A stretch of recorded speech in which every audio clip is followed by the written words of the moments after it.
Bill की मुखालिफत में खड़ा हूँ। आप ऐसे वक्त में इस बिल को ला रहे हैं जब हिज़्ब इख्तिलाफ के तमाम अरकान पार्लिमान अपने रियासती असम्बली इलेक्शन मसरूफ़ हैं। ये हुकूमत पैगाम ये देना चाहती है कि अपनी वहशी अक्सरियत से कानून बनाएंगे। अगर ये 3 बिल कानून बन जाएंगे तो अपोजिशन की आवाज़ नहीं के बराबर इस ऐवान में हो जाएगी।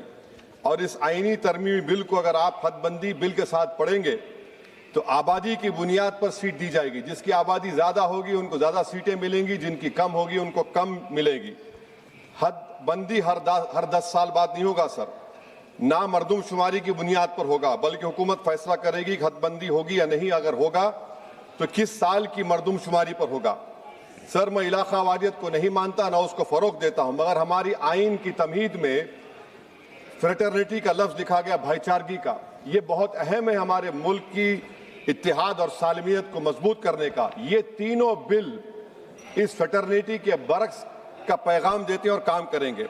हकीकत ये होगा सर कि शुमाल हुकूमत करेगा जुनूब पर, शुमाल खर्चा करेगा और जुनूब इसको फराहम करेगा।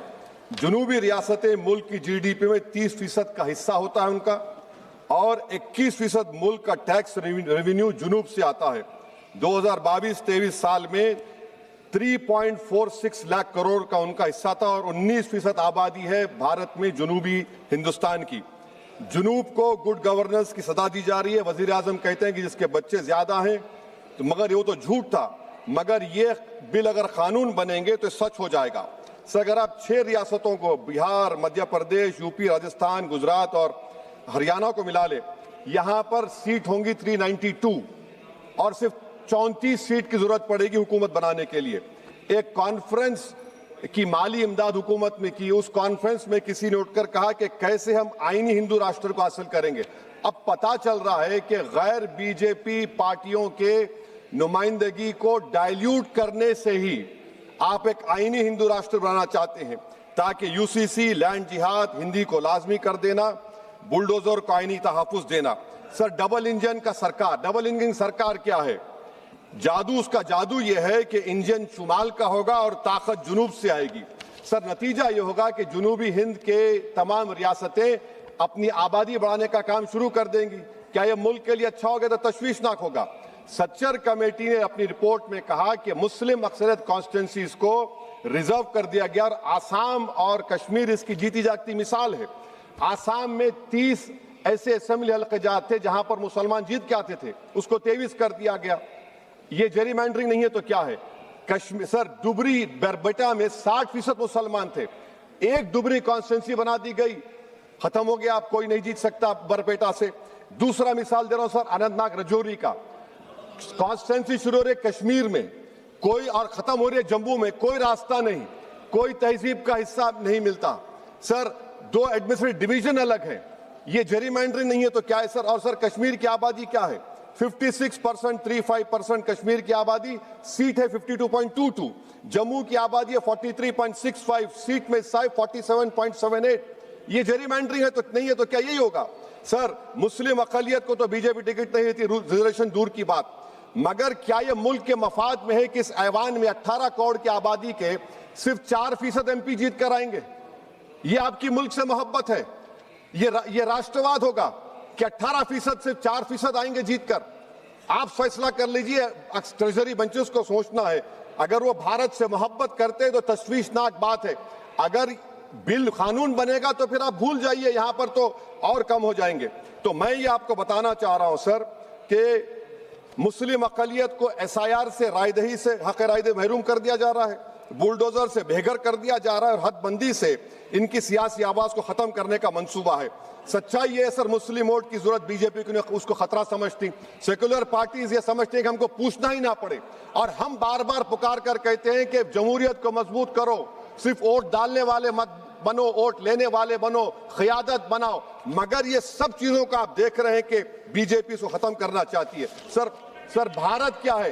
भारत एक यूनियन ऑफ स्टेट्स है, सिर्फ शुमाली रियासतें नहीं है, जुनूब की रियासतें नहीं है, मशरिक नहीं है, मगरबी रियासतें हैं, नॉर्थ ईस्ट है। तो ये इस मुल्क की डाइवर्सिटी इसकी ताकत है जो ये 3 बिलें खत्म करना चाहती है। मेरी तजवीज क्या है सर, कनाडा का फार्मूला अपनाया जाए, कनाडा में ग्रैंडफादर क्लॉज को अपनाया जाए, रियासत की सीट आबादी पर मुनस्सिर नहीं होगी। Sir, remove the money bill veto from Lok Sabha, let the House of States have an equal voice in how legislation is passed. K.M. Panikkar, member of SRC, recommended the Rajya should be reformed. Sir, मैं इस हुकूमत को warn कर रहा हूं, हदबंदी एक ऐसा जख्म होगा जो कभी नहीं भरेगा। ये जख्म हमेशा रहेगा और कहीं खुदा ना खास्ता मुल्क को कमजोर ना कर दे।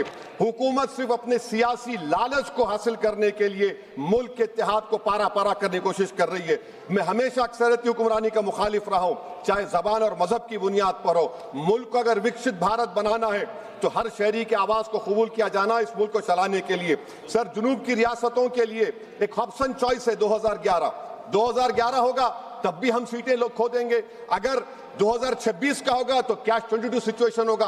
तो मैं हुकूमत से अपील करता हूं आपके जरिए से कि हमारे वजीर आला ने जो तजवीज पेश की रेवंत रेड्डी ने कि हाइब्रिड मॉडल 2 क्या है वो 40% की सीटें आबादी पर, 40% इकोनॉमिक परफॉर्मेंस पर और 20% फेडरल बैलेंस को, मैं हुकूमत से ये डिमांड करता हूं कि मुसलमानों को, ओबीसी को और जुनूबी रियासतों को एलिनेट मत करिए, ये मुल्क के मफाद में नहीं है। सर, वजीर दाखिला अमित शाह ने अपने इंटरवेंशन में कहा कि तेलंगाना में 25 सीट होंगी। मैं हुकूमत से अपील कर रहा हूं, अगर आप वाकई में सच्चे हैं तो मैंने एक अमेंडमेंट मूव किया क्लॉज 3 बिल में कि I have given amendment provided nothing shall be done to affect the proportional representation enjoyed by each state as such proportion exist in the 17 house of people. आप support कर दीजिए उसको। देखिए sir, अगर कोई मंत्री यहां पर कुछ बोलता है तो मैं, अगर वादा पूरा नहीं होता तो मैं ब्रीच ऑफ प्रिविलेज डालूंगा, मगर कानून की बात हो रही है, आप लिखते क्यों नहीं कानून में? Write it in the bill that 50% would be there. आप नहीं लिखना चाह रहे, आप बोल रहे कि मेरी बात का भरोसा करो कि कौन जिया तेरे जुल्फ के शहर होने तक, हम तो खाक हो जाएंगे तुमको खबर होने तक। सर और आप एक बता रहा हूं सर, ये गवर्नमेंट क्यों ला रही है? ये इसलिए ला रही है कि, सुन लीजिए, the most important and effective step would be to bury and deep for all the talk of a federal structure of our country, constitution declare one country, one state, one legislature, one executive। ये किसने कहा? bunch of thoughts में mister गोलवाकर ने 1951 BGS का manifesto, conversion of the union of states into a unitary state। This is what is happening now with these 3 bills। Now please, so, I am concluding, sir, I am concluding that can this whole proceedings are being watched by the Muslim women who were raped in Muzaffarnagar, will they feel happy about it? Bilqis Bano is watching this. Has Bilqis Bano got justice? Zakia Jafri's family is watching this. Have they got justice? No. Please. That is why I conclude, sir, by reciting the share of what Rahat Indori said about this government. Jahan se guzro, धुआं बिछा दो, जहां से गुजरो धुआं बिछा दो, जहां भी पहुंचो धमाल कर दो।